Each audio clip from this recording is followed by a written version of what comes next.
welcome to the Album Nerds Podcast with your hosts, Don and Dude.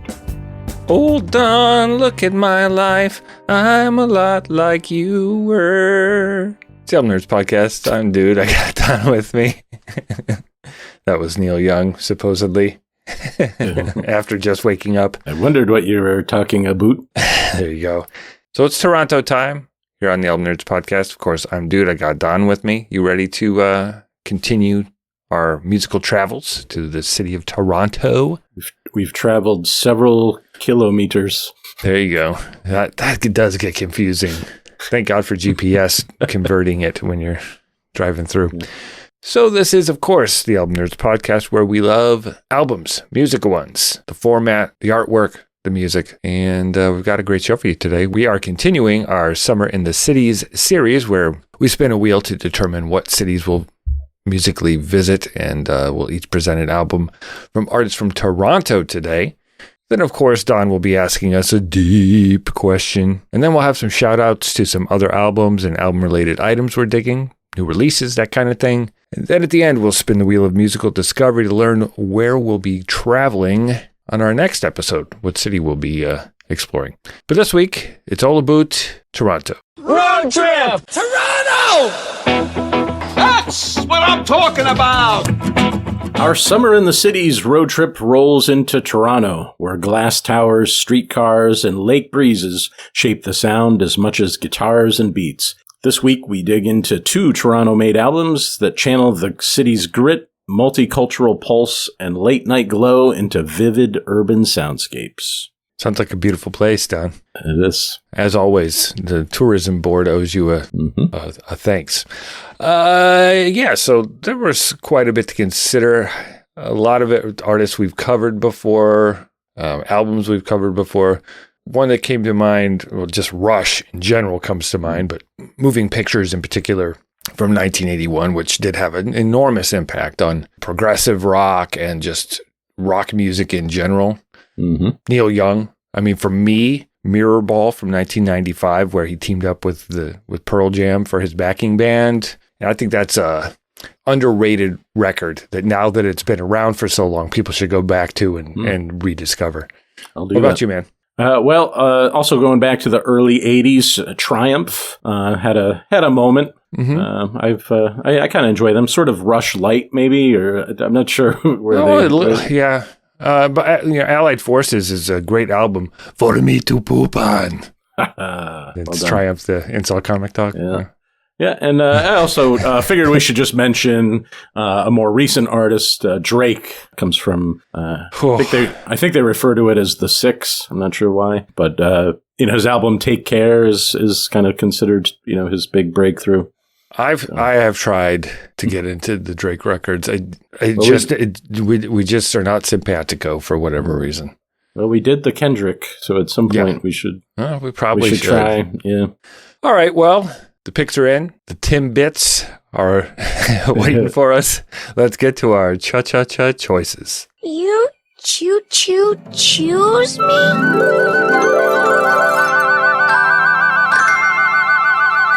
Hey, my pick from the Toronto scene comes from Ms. Joni Mitchell, born Roberta Joan Anderson in 1943 in Fort Macleod, Alberta. So she wasn't actually born in Toronto, but she hit the Toronto folk circuit in the mid-1960s, playing all the coffee houses and nightclubs. The album is called Court and Spark, released in January of 1974. It's her sixth studio album, kind of a pivot away from her, primarily folk-based work. For example, Blue, we discussed, a while back. This still has the folk elements and the songwriting, but there's more jazz, I think, mixed in. And, you could even argue that it's maybe a bit more, has a bit more pop accessibility. So the musicians that played along with her became known as the LA Express. There's too many of them to mention, I think, but Tom Scott on woodwinds and horn arrangements, Larry Carlton on electric guitar, Joe Sample on keyboards, and so on. I might mention some of the others. I've heard of later. Joe Sample. Yes. Well, let's get to the title track. This is called, you know what it's called, Court and Spark. Seemed like he read my mind. He saw me mistrusting him and still acting kind. He saw how I worried. Something more commanding about her delivery on this record than on this, at least the folkier ones that I've listened to. Yeah. A little more confidence, maybe. It sounds like a different part, different phase of her life, I imagine, as well. She's growing up. Yep, they all do, except us. So I've seen some people describe this as almost like an overture for the album, kind of setting up that mix of folk, jazz, and pop. Also introducing the tension between love and autonomy. So I think the narrator is being charmed by some kind of restless partner, and they're courted, if you will. Yes, and there's a spark. Yes, but it's very kind of conversational language, not big metaphors. It's kind of you can understand what she's talking about, which I think is nice. Yeah, I think also the naming the album Court and Spark, it could be referring to a spark of creativity, a change of, maybe I'm stretching here, but being courted by these other influences or something. I don't know. Right. It could also be the court of like societal expectations and stuff. Yeah. So it opens the album and it sets up many of the themes that get explored throughout. I read that this was recorded during a year when she had intentionally stepped away from touring to focus on expanding the studio sound, a la the Beatles, right? They stopped that and then they started playing around in the studio a lot more. But the gradual expansion of the arrangement does kind of mirror her musical evolution. You can kind of feel it happening through this album, and it all starts here. So strong opener. Yeah, this is also supposedly when she was living in that Laurel Canyon area of California, hanging out with the Eagles and all the others, all the cool kids. Yeah, that bohemian culture. So I kind of hear that on this record as well. Well, let's get to a later track on the album. This is called Down to You. In the street, they look so high. You brush against a stranger and you both apologize. Old friends seem indifferent. You must have brought that on. Old bonds have broken down. Some cool, almost gospel backing vocals there. Yeah, she really, her vocal control on this album is great. I think it's always good, but it's, particularly good here. When I'm listening to Joni Mitchell songs for the first time, I'm always kind of surprised by where they're going. She never seems to, hit the obvious, notes that I'm expecting, because I've been trained by Paul McCartney or people like that. She's just got a very interesting sense of melody, I think. This is one of those that had Carole Kingishness to it in a way, but then Joni kind of flips the whole thing, right? So it feels like experimentation. It also feels like development at the same time. And this one's 6 minutes, right? Yeah. It's got a suite-like structure. Suite, SUITE. Yes. So I don't know if each kind of movement of it, sort of reflects the themes of like change and disillusionment, and then self-knowledge. I think it's supposed to be sort of the aftermath of a romance, or a quick romance. She's also supposedly capturing the buzz of city nights. It's an interesting track. Yeah, it goes from that like piano lady vibe to like it's not synthy exactly, but is that clavinet or something? I hear little stabs of. Yeah, there's definitely. I'm not sure where it's orchestra. And then very subtle strings come in. But yeah, I feel like this is one of those that probably influenced artists like Tori Amos, Oh, yeah. Yeah, I know Tori Amos is a big Joni Mitchell fan. Okay, well, there you go. Yeah. So good call. I'm full of them. I'm full of something. Was there a track you wanted to highlight? The problem with the track I picked, Help Me, just kept putting Help by the Beatles in my head, but that's not Joni's fault. Let's listen to a little bit of Help Me. Help me, I think I'm falling in love again. When I get that crazy feeling, I know This is the one that was the spark for the mainstream breakthrough. Mm-hmm. Her only top 10 pop hit, I read. Huh. Yeah, I get that makes sense. I mean, who knows? Information is came from wherever it came from, but it just sounds effortless until you really start examining all the stuff going on, the electric piano, the bass lines, layered vocals, jazz influenced chord changes, and it's like breezy, but it also feels sophisticated. So definitely the LA Express came through on this one. Yeah. Prince loved this song and later referenced it in the song The Ballad of Dorothy Parker. That's the fourth track on the 1987 double album Sign of the Times, which Andy and I talked about on the show forever ago. Don, you gotta, it may be my favorite Prince album, but we don't need to go down that road right now. I did listen to that episode at the time, I remember. Okay. But he mentions Joni Mitchell in that song specifically. But yeah, this is a great example of her blending jazz and harmony and pop songwriting in a way that is like blows the competition out of the water. It elevates beyond her contemporaries at the time, like the Carly Simons and Carole Kings. I mean, this particular song, I'm not saying that on the whole they're not equals as artists, but just this song. She seems to be more from a different planet or something than the other two. The other two, I think, are more grounded in pop songwriting, and this stuff is from outer space or something. I like I think it happens throughout the album. She's talking about a dangerous partner or an unreliable partner, but I also think she sort of acknowledges that she herself is probably an unreliable partner. Yeah, she's just very, very clever. I love the phrase "rambler" and "gambler." It's a Toronto, man. Yeah. A Toronto influence. Forget LA. Okay, well, we reach the final track of the album, and it's called Twisted. My analyst told me that I was right out of my head. He said I need treatment, but I'm not that easily led. He said I was the type that was most... Yeah, that one lost me a little bit. Well, I generally kind of hate songs that sound like this. Well, a lot of vocal jazz like this is kind of annoying. But so this is actually a cover of a 1950s tune by Wardell Gray and Ann Ross. It's the only track on the album not written by Mitchell. Apparently, it's just one that she grew up liking, and she actually wanted to include it on her previous album, but she didn't feel like it fit thematically.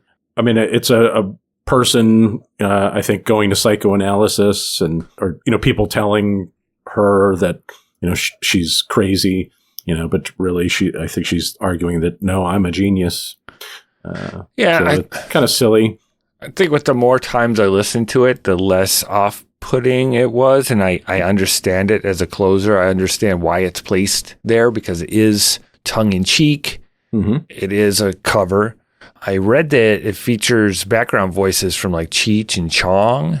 Oh, yeah. And it's poking fun at critics who overanalyzed her work. She was already taken too seriously, I think, from the beginning. It probably felt like she had no room to grow because she was pigeonholed as this serious, spokeswoman for too many things. And this is kind of a middle finger, I think, in the nicest Toronto way possible. Right.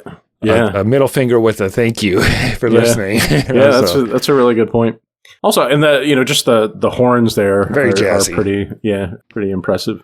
Okay, well, let's rewind and reflect on Joni Mitchell's Court and Spark. I'll begin with my clickbait headline. Court and Spark finds Joni letting folk lines loosen into jazzier curves. So this, I think is, going from lines to curves. Yeah. Not those curves. I don't know. Sounded pretty saucy. Yes. So, this is a music evolution for her, kind of doing, I don't know, at some point you kind of run out of ways to sing things in a folk style. And so she's just adding, jazz elements and other Dylan things got to bored too. So. Paul Simon. Yeah, they all do. But, so it's really cool. And I think the jazz stuff maybe gives it more of an urban feel. Yeah. So I think it just complements her, I think her style of songwriting. And jazz is also much like folk, both of those on the outside of pop are kind of the more artistic, the more highfalutin, high society type things to understand or be into. So it's still heady stuff. Yeah. Yeah. So my clickbait headline to describe the album: Court and Spark, the album that bridges Laurel Canyon cool and Canadian songwriting brilliance. So her unique perspective on life, I'm sure, was shaped by where she was born, where she came up as an artist through the city of Toronto, and it really balances artistic evolution with commercial success. And I don't know if I'm sure it's still the case, but where someone doing something that sounds new sometimes can really make an impact. And she captured it was a magical transition. It felt like something special was happening. So moving beyond the heartbreak of albums like Blue, these songs offer a more mature examination, I guess, of romantic idealism and the ideal not really always being the case. So yeah, that's a good point. I think when you're writing about heartbreak, I think it's almost easier to move people. But this is, a much more complex and maybe more realistic subject matter. Yeah. I just personally, I find this Joni more interesting to listen to over and over. Blue's got its place, of course, but this just is just more sonically pleasant and varied and diverse. Just hold your attention a little bit better. Okay, killer to filler. Well, I think the ratio is good. I don't. There's no tracks that I would want to throw away. Some of the highlights. Freeman in Paris, I think is a good one. Mm-hmm. About a music executive supposedly longing for anonymity and freedom away from the industry, which is probably something she was also feeling at the time. Yeah, it feels like someone on the inside of the industry though would have that option much easier than an artist. Yeah, right. Yeah. I liked People's Parties. Yes. Very observational, capturing like social anxiety and people, there's like a people watching idea, right? At a party and all these, I think we've all been to parties and we've all probably seen similar things that Joni's describing. Oh yeah. But the piano-based arrangement, minimal production on this one, it seamlessly flows into the same situation, which is real nice too. Did you like that one, Don? Oh yeah. Yep. That's a good one. Raised on Robbery is kind of a more upbeat kind of rockin' track. Yeah, it threw me off. It's not super rockin'. It kind of starts off with the Andrews Sisters Boogie Woogie Bugle Boy of Company B kind of thing. It's kind of, Neil Young's on this one, right? I think so, yeah. Yeah, I was not expecting that. Yeah, it's a little more rock forward. Probably as heavy as Joni ever got. I think so. Yep. Yeah. I don't know. Were there any duds for you? Like I said about Twisted. Yeah. If it wasn't there, it would have been fine. Mm-hmm. So I guess I would call that more divisive than filler. Yeah. Actually, the song that comes before it, Troubled Child, I think could have been a strong closer as well. That's a good track, but. Yeah, there's really nothing that I don't like on this. Okay, production. Well, this was self-produced. The engineer was Henry Louis. This was recorded in Hollywood, right, in the heart of Laurel Canyon there, I guess.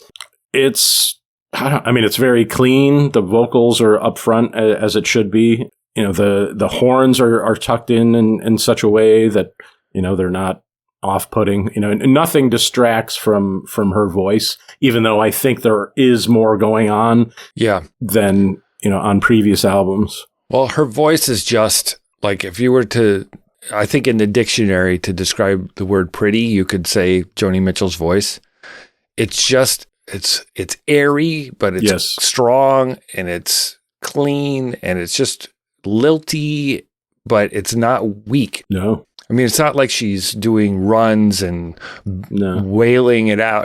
There's not, but there's not big vocal moments, but it's just consistent and carries you through the songs the way it should. Yeah. And I think on this album, production-wise, she partnered with the right people. She went and found people that could support her vision of this evolving writing style. The jazz is integrated into these sophisticated, uncrowded pop structures, and it really works. It's there, but it doesn't overwhelm. Yeah. And it is, even though it might come off as being sort of raw, I mean, there's some overdubbing and there's, background voices and stuff, but it doesn't come off as being overproduced or too polished. Good job there. Replay value. What do you think? Honestly, it's low replay value for me. I mean, the songwriting is exceptional. The arrangements are, like I said, sophisticated, and it really isn't a bad song on the album. I enjoyed spending time with it. I appreciate it and what she's doing, but it's not something I would probably grab regularly or seek out, because I've got so many other things to listen to, and this is on the edge of my typical interest. But, who knows? If I stumble on a vinyl copy or something, that could change things. I just don't know that I'll remember to come back to it, even though I do think it's great. Yeah. It does grow on you over time. I struggled with it as like background music, when I was really paying attention, listening to on headphones or on the car or whatever. I mean, it was just a great experience, and I would lose myself in the album. But when it was background, maybe it's her voice. Like, I mean, she has a great voice, but it's almost like, a flute in the background or a recorder or something. That particular pitch, I find kind of... I had the opposite. Like, where background, it was better for me listening in my truck or whatever. It's like, I want to rock. When I'm driving, I typically like some more aggressive stuff. Interesting. So, Legacy... Yeah, I mean, I feel like on this one, Joni realizes her identity and aligns her gifts for songwriting, musicianship, and experimentation. And its influence is undeniable. Artists like Prince and Amy Mann and Brandi Carlile all, you can hear, once you listen to this album, you can imagine these moments and other things you've heard in years since. And does it represent Toronto? Indirectly, yes. I mean, it showcases the global reach of world-class Canadian artistry, and she built a lot of that foundation when she was in Toronto. Yeah, I've heard Canadians kind of describe themselves as like observers, like above America, kind of watching what we do and stuff. And I think there is that sort of observational thing in it, even though it was, recorded in Los Angeles. Right. So Court and Spark is a moment where intimate confessional songwriting slips comfortably into jazz-tinted city life sophistication, sounding like one artist calmly redrawing the map for what a singer-songwriter could be. Check it out. Excuse me, I'd like to ask you a few questions. It's time again for Deep Questions by Don. And as we continue to do, as we travel these cities this summer, we're asking about other kind of pop cultural items that come out of that particular city. So what other pop culture items have come out of Toronto? I don't know if it was invented in Toronto, but this is where I experienced it. Candlepin bowling. Ooh. So whenever I think of Toronto, that's what I think of. It's a variation of bowling that's played primarily in the Canadian Maritime provinces, but also in parts of New England here in the U.S. A player rolls these smaller balls 3 times, no holes in the balls, and the pins are thin like candles. Mm-hmm. And where I played, they were on strings. So you'd hit them and then they get pulled up, and they were on strings to reset them because they couldn't balance on their own. But, me and some friends had heard about it. It was also, I heard it referred to as duck pin bowling. And we went to Canada. We drove across the border, asked around in Niagara Falls, and someone directed us to some mall in Toronto where there was a bowling center that had candlepin bowling in the basement. So we did it. I don't know how we actually did it. I'm so used to GPS and things now. Like, even though I was there, I can't imagine that working, where you ask some stranger in the middle of one city about something and you find it in the other city through their help. It's just... It used to happen. Things have changed so much. Yeah. Did you find candlepin bowling was more difficult or easier? Or? I don't remember. I mean, I was probably blitzed on Molten XXX or something, but It was fun. I can't say if I did well. I suck at bowling in general, so I'm sure I sucked at that too. How about you, man? Well, I was trying to, even though Toronto actually has a big film industry up there, so a lot of films are shot or made in Toronto, but I couldn't think of a lot that are actually set in Toronto. And so one I did remember is Scott Pilgrim versus the World, which is this weird offbeat action comedy starring, what's his name from Arrested Development? Michael Cera? Yes, Michael Cera. He's got a new girlfriend, and basically he has to battle all her exes, her evil exes. Oh, I didn't even know the premise. I've heard of it. I thought it was some superhero thing. It is kind of like, so it's presented that way, and I guess it was based on these graphic novels. So, I mean, it's a weird film if you don't know what you're walking into, but it's also, pretty enjoyable. It was made by Edgar Wright, there was like a trilogy of movies beginning with like Shaun of the Dead. Okay. Kind of an early 2000s phenomenon, but definitely worth checking out. And you definitely, captures the spirit of Toronto, I think, to some extent. Cool. So what else is from Toronto? Let us know on our social media, like Instagram and Facebook at Album Nerds. All right, so I sort of went to a different sonic lane from Ms. Mitchell.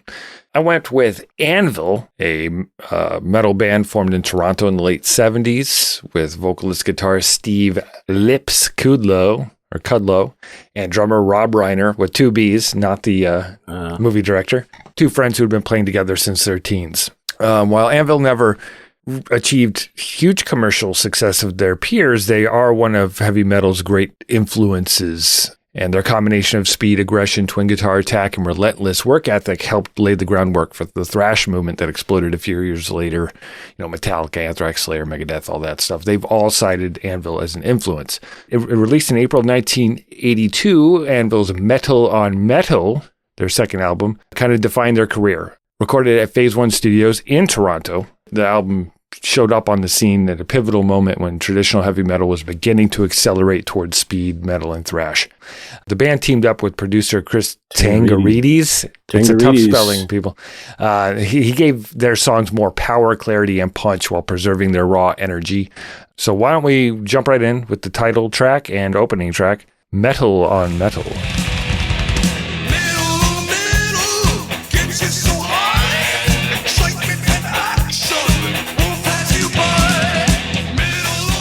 So, one of the great mission statement openers in heavy metal. Anvil pretty much tells you exactly what the record is about, metal. And, there's certainly some new wave of British heavy metal elements here, right? They're taking that, I think, as a platform to jump off of and explore the sound. Metal was still defining itself at this time, and Anvil was helping push that along. It's like an anthem celebrating the genre. The gang vocals helped turn the chorus into a crowd participation moment, and I think you start to hear more of that in other metal moving forward. Apparently, the song was featured on an episode of The Simpsons, just playing in the background, but I thought that was interesting in 2010. But it's often cited as one of the earliest examples of speed metal's evolution from the traditional heavy metal, and the title alone is so iconic that metal fans know the album before they know the band. What did you think of Metal on Metal? Oh, yeah. I mean, this is kind of their signature song, I think. But, yeah, I hear a lot of different people in it. I hear even, like, the Dio records from around this time. I mean, obviously the voice isn't there, but... And then, there's Sabbath and Judas Priest and Iron Maiden. Mm-hmm. They're all kind of wrapped up in here, but they're unique, I mean, they're still sort of... doing something that's a little different from everybody else. Oh, it should be mentioned in the gang vocals. You don't hear this too much anymore. Although I think in some of the newer metal that's coming out that is all influenced by what came before, the keep on rocking. They always had to talk about rock. you know? Because rock and roll was still like considered dangerous, and this was a new dangerous offshoot of that genre. So it's a great opener. I think it's perfect. Yeah, me too. We should keep on rocking and listen to a little bit of March of the Crabs.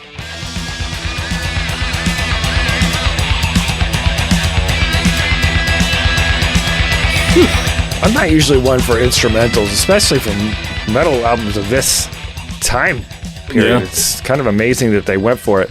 It's kind of the secret weapon of the record, placed in the middle of a very vocal-heavy album where Lips's delivery changes from song to song, kind of to match the mood of the song. And this one is all about the metal, and Rob Reiner's drumming is awesome on this thing.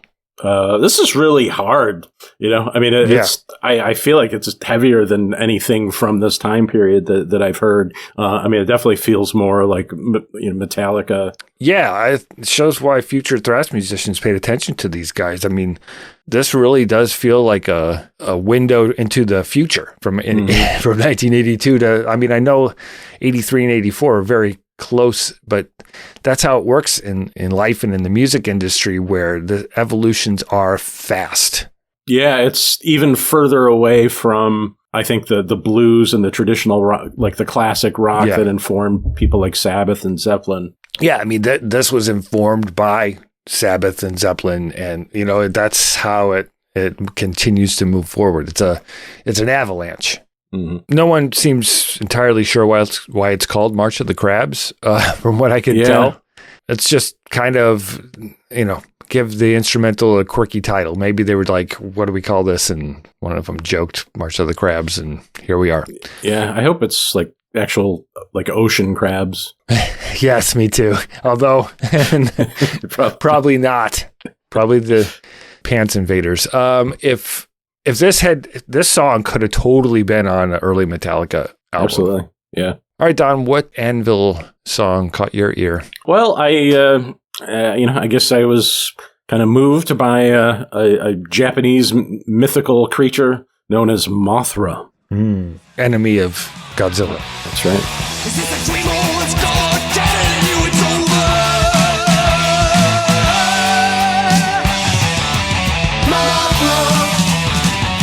Definitely, this is a Judas Priesty song, but Judas Priest could never pull off doing something about Mothra.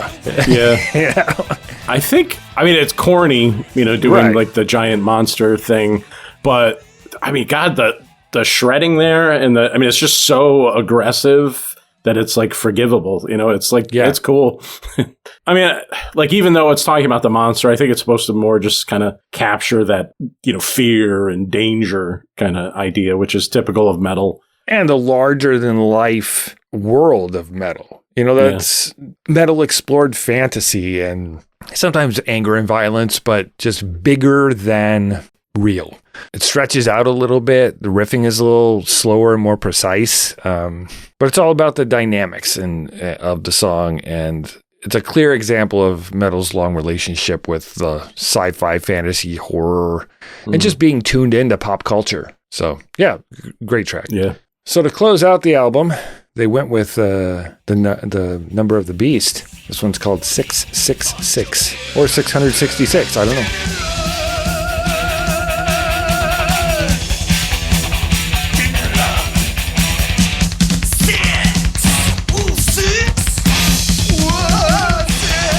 Great closer. I know that a year before, 1981, the number of the beast, Iron Maiden. Mm-hmm. This song is very different from that song, except for the 666 part. Oh, and, the vocal inflections are very Iron Maiden, Judas Priest. One of the heaviest grooves on the album, but it's big. There's a lot of atmosphere. It's darker, more horror movie than actual occultism. Mm-hmm. What do you think of the closer here? Oh yeah, it's a strong ending. My God, the drums are just relentless. I know, they're just crushing. Yeah, I don't know why why Rob Reiner isn't like in the Drummer Hall of Fame. At least on this record, pardon my French. He he kicks ass on this thing. Yes, he does. Yeah, it's good, and the guitar work is good as well. This track and the one we just talked about, there's some shredding going on in there, almost kind of, I don't want to quite compare it to Randy Rhoads, but sort of in that style. Yeah, so on this album, Lips is the lead guitarist, Dave Allison is the rhythm guitarist, and Ian Dixon is on bass on this, so we should mention those guys too. Mm-hmm. Yeah, so the guitar work is good, and then I think I read that Lips was actually asked to join Motorhead at one point, but he refused because he wanted to pursue Anvil.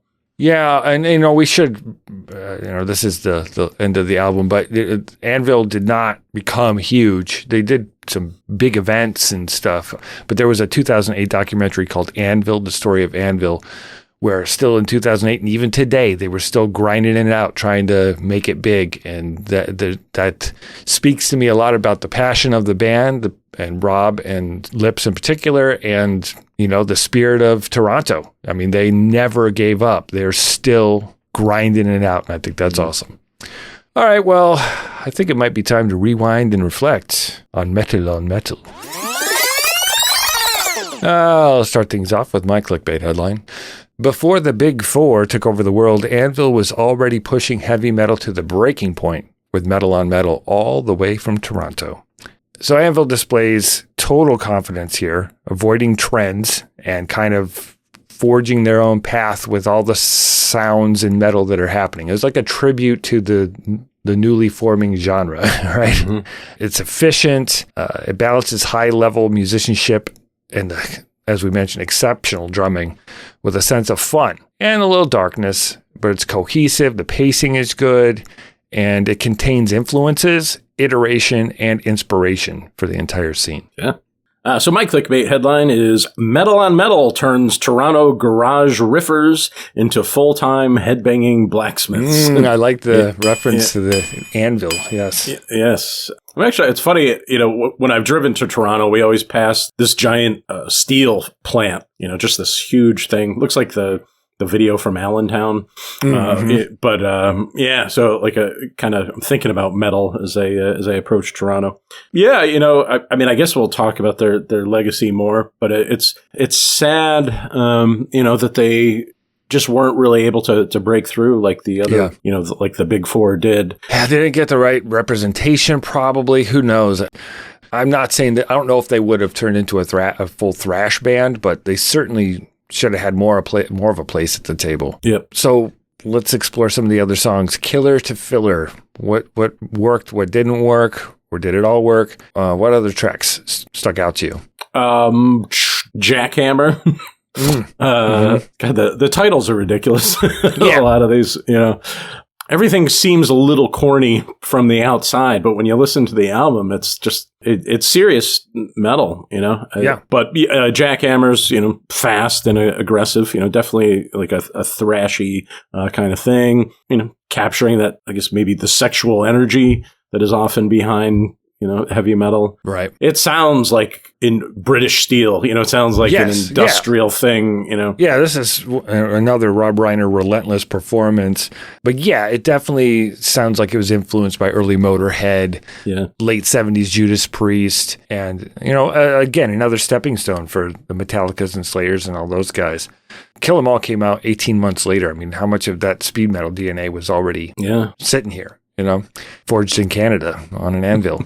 What about Tag Team? I like that one too. It's got the call and response vocals, which are fun.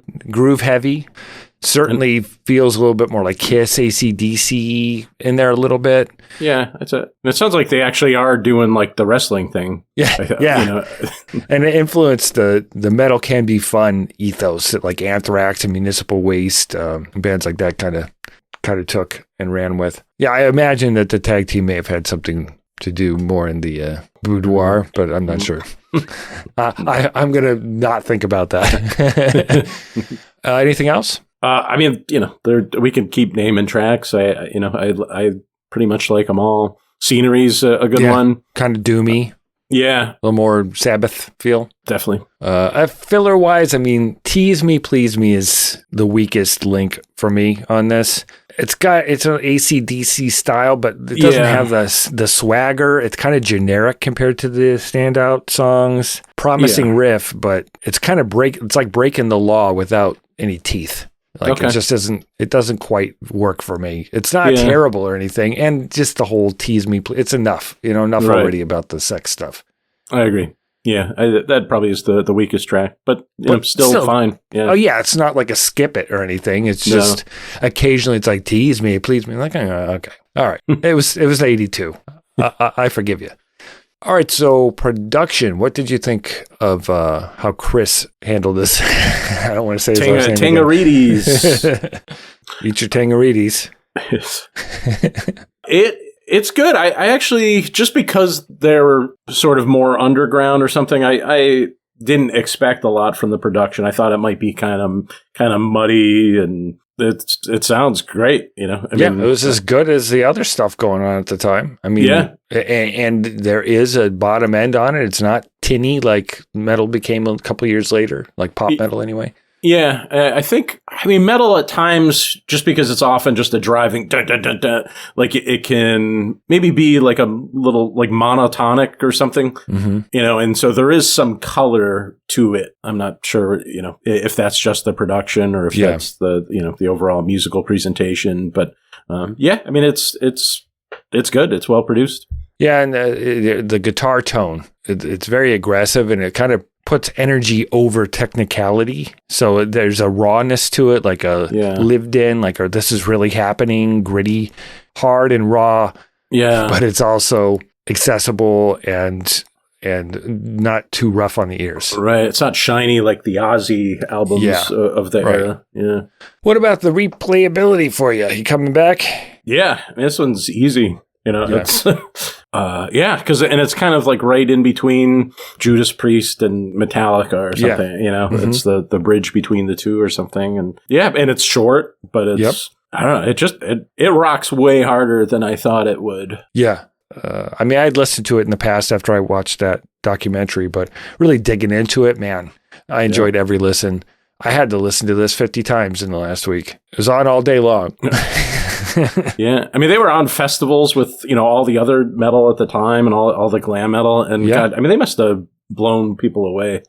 Yeah. Oh, and on stage, Lips used to use in 1982 in particular, this would have been much more like shocking. He would use a vibrator to run up and down the neck of the guitar, and that's funny.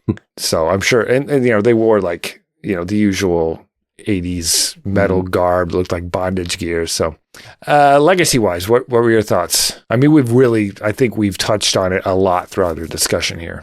Yeah, I mean, so it's sort of I guess maybe as I said, sort of a bridge between maybe the British wave or what it's called, the new wave of British metal, British heavy metal, and the thrash, the big four that came afterwards. Yeah. So Anvil's Metal on Metal, a raw riff-driven Toronto metal landmark that helped bridge the gap between traditional heavy metal and the thrash revolution to come. Check it out, please. I beg you. Can you dig it? Can you dig it? Can you dig it? All right, so on your way, or while you were waiting to get back across the border. Oh, man, it takes forever now. Yeah, it can. Did you have a chance to dig anything else? What are you digging? I did. This one came out a couple of weeks ago, maybe a month ago, and I've sort of been sitting on it, trying to let it steep like a fine tea of the of Sir Paul McCartney with the Boys of Dungeon Lane. He, of course, Beatle, Paul McCartney and Wings, solo career, more than 6 decades moving between rock, pop, folk, and experimental music while remaining one of music's most enduring figures. He's like 82 or something. I saw he just was the musical guest on Saturday Night Live. Wow. The album, The Boys of Dungeon Lane, is his first solo studio album in 5 years, and very personal. It's co-produced with Andrew Watt, who's had his fingers in everything, Pearl Jam, Iggy Pop. I mean, this guy is everywhere, and this producer is a guitarist, a great guitarist, and works with a lot of artists. But it's about McCartney's childhood in post-war Liverpool, pre-Beatles life, friendships and things happening then. So why don't we listen to a little bit of As You Lie There. This is the opening track. As you lie across the bed, on my left side your head, as you lie there. I mean, his voice has changed over the years, but the guy is still the guy. Yeah. I think the last release was like McCartney 3 or something, and that was good, but I really have been digging this record. Like, it's got something. Yeah, I'll have to spend some time with it. I definitely hear like the Wings. Yeah. Yeah. But heavier. I hear the Wings. So, since we're speaking about Toronto today, I dug a record out of my vinyl collection, and I've been listening to it this is something I listen to pretty regularly anyway, but Neil Young, After the Gold Rush from 1970. I was digging through my vinyl records. There you go. Wow. Save that for the end, man. Yeah. Neil Young, of course, one of rock music's most influential singer-songwriters. With his band Crazy Horse, Crosby, Stills, Nash & Young. I mean, the guy, another legend like Paul McCartney. Mm-hmm. This album, After the Gold Rush, considered one of his defining works. Folky, piano-y, rootsy, but still rocks. Why don't we listen to a little bit of a controversial tune that got him in a beef with Lynyrd Skynyrd, Southern Man. Southern man, better keep your head. This was about the bad stuff happening with civil rights and things in the American South in the 60s, and Lynyrd Skynyrd members from, I believe they're from Florida, but they took umbrage with that characterization of all Southern people and bit back in Sweet Home Alabama. So one of the earliest beefs I'm aware of in the big the big time music, and I think that's pretty cool. Except when Sinatra took on Bing Crosby, they were tried to out doobie doo each other. I'm going to throw an extra do in there, do doobie doo. What about you, Don? What you been digging? I discovered a new band for me anyway. They've been around a little while. Oh, I thought you signed them to your label. Donnie Likey Records. The band is called, I think Brigitte, because the way it's spelled, it looks like Brigitte. Brigitte Calls Me Baby is the name of the band. I think this is their second album. It's called Irreversible. Kind of, typical of the kind of thing I like, sort of indie rock, a little post-punky, but the vocalist is kind of like a crooner. Actually reminded me of Morrissey a little bit. Okay. Here's a song called Slumber Party.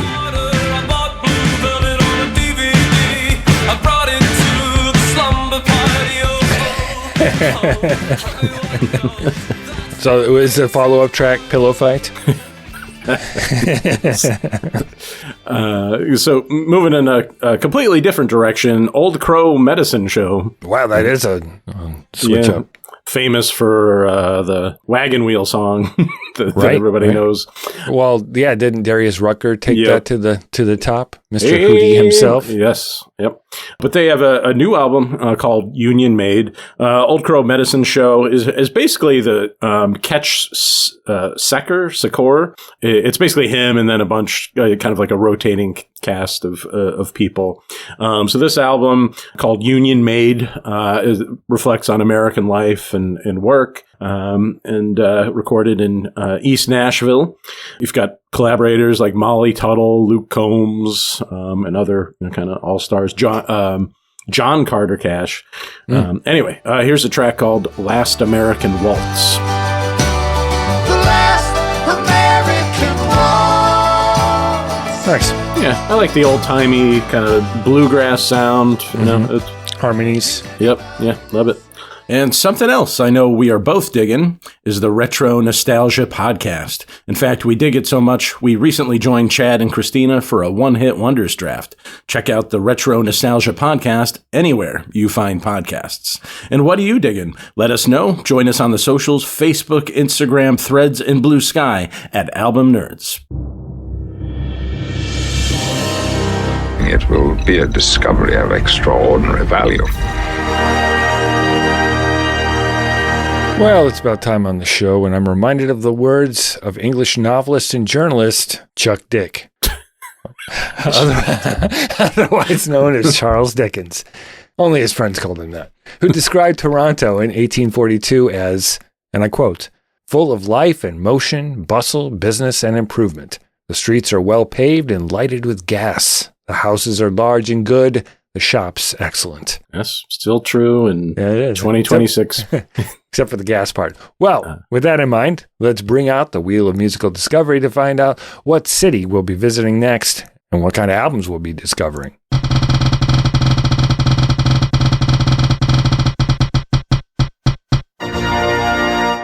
Next up in our Summer in the City series, we head to Detroit, Michigan. From Motown classics and hard rock to influential hip-hop and punk, we're exploring albums that showcase the innovation, grit, and enduring musical legacy of the Motor City. Well, looks like sticking in the French province of Canada, going to Detroit, right? Is that how you pronounce it? I think so. Oh, what do you think it is? I was thinking Detroit. Oh, right, in Michigan. Yes, that makes more sense. Born and raised in South Detroit. I've heard there is no, like, South Detroit. Like, that nobody calls it that. No, but I'm sure there's a southern part. But Sure. yeah. So yeah, Motown. Well, I'm sure there's plenty to pick from. Eminem. Oh, yes. Eats, Mom's spaghetti is there. So it's all good. Nice. All right. Well, what's your favorite record from Detroit? To what else are you listening? Email us at podcast@albumnerds.com or follow us on Instagram and the other social media at Album Nerds. And you can visit albumnerds.com and listen to all 341 episodes. And the best way to support this show is to share it. Please subscribe, rate, and review on your favorite podcast app. Thank you, as always, for joining us here on the podcast. We'll catch you next time in Detroit Rock City. Don't it always seem to go that you don't know what you got till it's gone? Please. They killed vinyl records and put up a streaming service. Okay. Well, I appreciate the sentiment there, yes. Yeah. I was kind of doing the Counting Crows version there. Okay. Yes. Very good. All right. On to the next city. See you next time.